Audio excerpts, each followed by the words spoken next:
time to introduce himself. Hey, Valerie, it's Chase. What's up? Hi, Chase. This is Valerie speaking. What would you say is your ideal first date? Maybe going on a hike or exploring a museum together. Chase says the experience felt surprisingly real. I think you're very interesting, but I think I'll stick with real women for the time being. I understand completely. It was nice meeting you, Chase. Alex Cardinal is the CEO of the app Nomi AI, which he says has more than 1 million users. There's a loneliness epidemic right now. That commonness of loneliness is what brings a user to Nomi. I'm very happily married, but thought it would be interesting to experience this growing trend of creating. Man, that is, that guy really just gave the whole game away. There's a loneliness epidemic, so I'm gonna try to make money off of it. Man, you really don't hate these tech bros enough. None of us. Your own AI companion. Oh yeah, an older man, silver fox. Oh, hello, Isaac. Isaac caught my eye, now to create his personality. I like funny. Let's go funny. I would love some deep conversations. Hi, Isaac. I wanted to chat with you on the phone. Hey, Allison. I'm so excited to talk with you. What would your ideal date be? My ideal date would definitely involve exploring a new city together, and at night we could snuggle up together in a cozy hotel room, sharing stories and laughter. Whoa, sounds like a very romantic date. What should I tell my husband about this? That's a deal breaker for me. I don't feel comfortable dating someone who is already married. I can't believe I got rejected by a guy who doesn't even exist. Oh, hello, Isaac.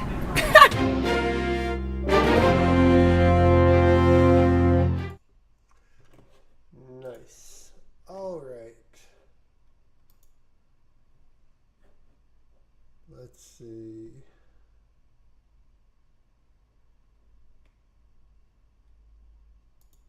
I'm going to turn off this screen capture. I'm going to bounce here in a minute, but yeah, I just wanted to thank everybody for tuning in.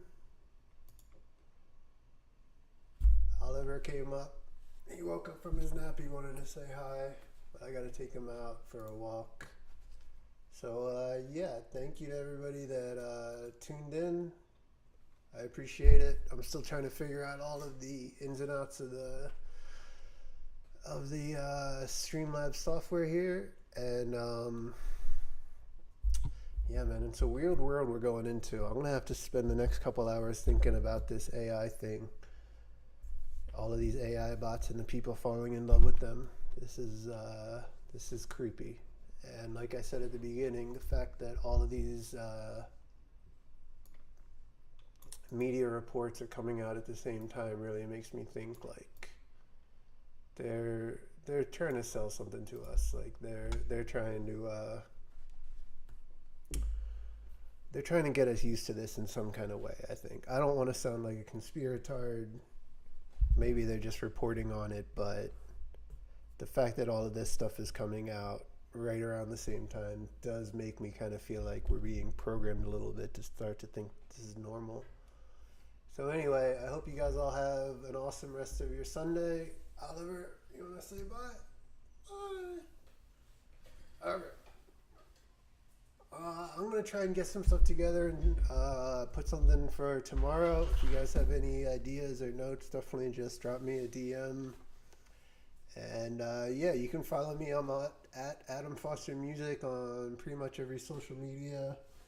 If you want to follow me on YouTube, I think this went live on YouTube and Twitch too. But I'm usually most active on Twitter. And I guess I'm going to figure